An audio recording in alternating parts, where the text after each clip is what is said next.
The amount of calories you consume is the only relevant metric needed to lose or gain weight.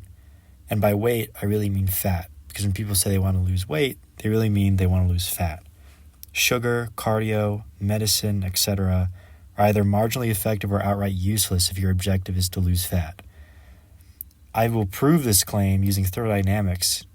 For qualifications, I'm an engineer who's kind of a nerd, and I'm pretty into fitness. Qualifications shown on screen now. Firstly, let's talk about what calories actually are. Most people think of calories as some evil quantity that causes them to magically gain fat.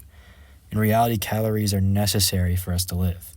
Calories are simply a measure of heat, which is a convenient way to quantify energy. Heat is energy. Calories are energy, and our body needs energy. Our bodies are machines that need this energy to function, to run your brain, your heart, to be able to move your body, as well as many other things. In nature, calories are the most valuable currency above all else. Calories are life, literally. Animals acquire energy by consuming food in the form of plants and/or other animals. All quirks of the human body are the result of evolution, meaning that fat exists for a very good reason.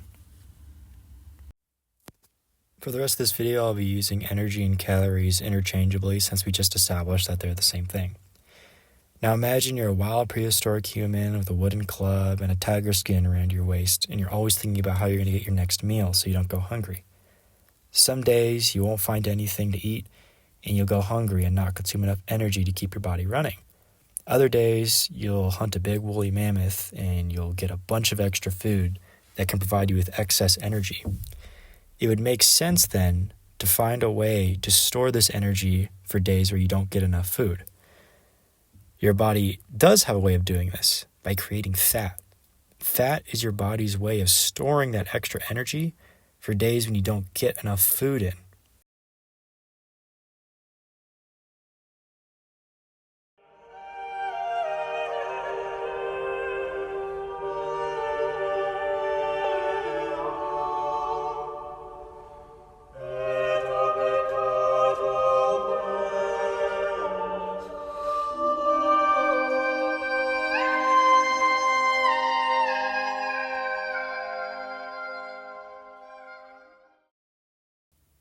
Thermodynamics is the study of how energy flows. To really understand how to lose weight, you need to know the first law of thermodynamics. Energy and mass cannot be created nor destroyed, only converted from one form to another. Now you'll notice mass is mentioned here too, despite mass being different from energy. But in reality, mass and energy are both very closely related and can even be considered to be essentially the same thing.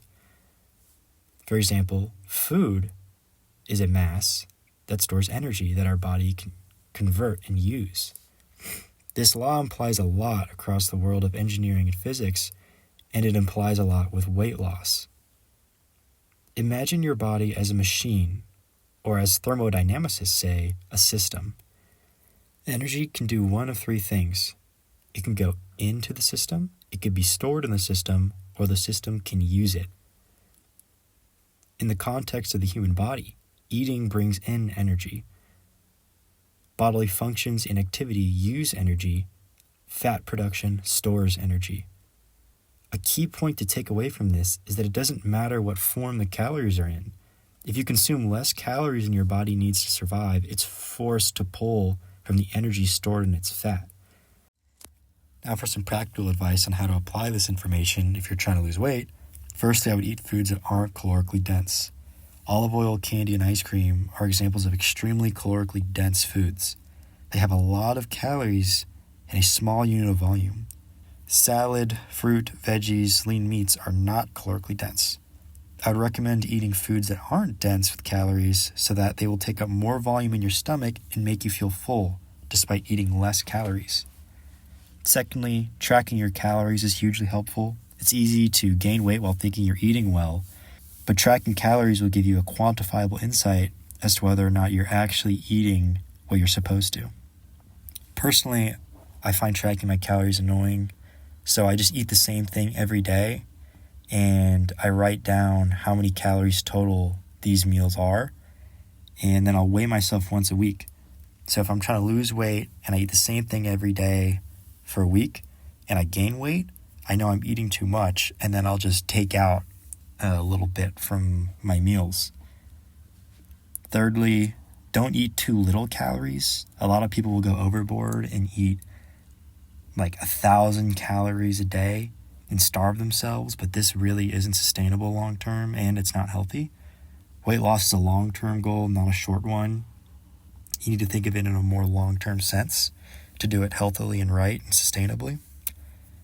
You only need to eat slightly below your maintenance level, about 500 calories less than maintenance, to lose weight at a good rate. To clarify, maintenance level of calories is basically how many calories your body needs to sustain itself. You eat more, you'll gain weight. You eat less, you'll lose weight. Fourth, don't kill yourself with cardio. Cardio is good for your health and should be done, but it isn't all that good for weight loss. If you look at how much calories your body burns just by existing, that's usually way more than any form of exercise, unless you're doing a ridiculous amount of exercise. Once again, doing a ridiculous amount of cardio in hopes of losing weight isn't sustainable, and it's just going to make you give up faster.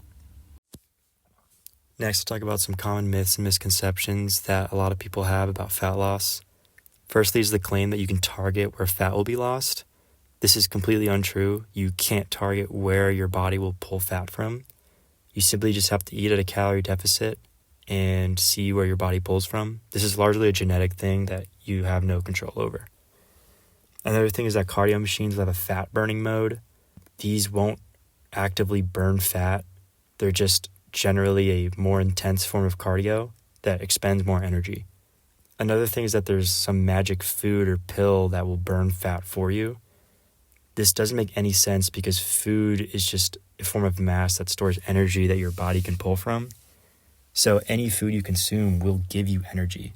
It can't burn fat for you. Another thing is that sugar leads to weight gain.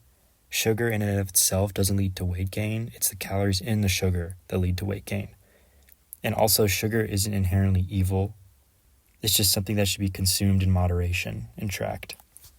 Generally, people do consume too much sugar, so cutting down on sugar is a good thing, but don't cut down on sugar thinking that you'll magically lose weight. To summarize my points, the secret to fat loss is extremely simple, but it isn't easy. The truth isn't sexy, and it's not on some course they have to pay money for. The truth is simply that if you eat less calories than your body needs, you will lose weight. And if you eat more calories than your body needs, you will gain weight. So if you want to lose weight, consume less calories than your body needs. That is the plain truth.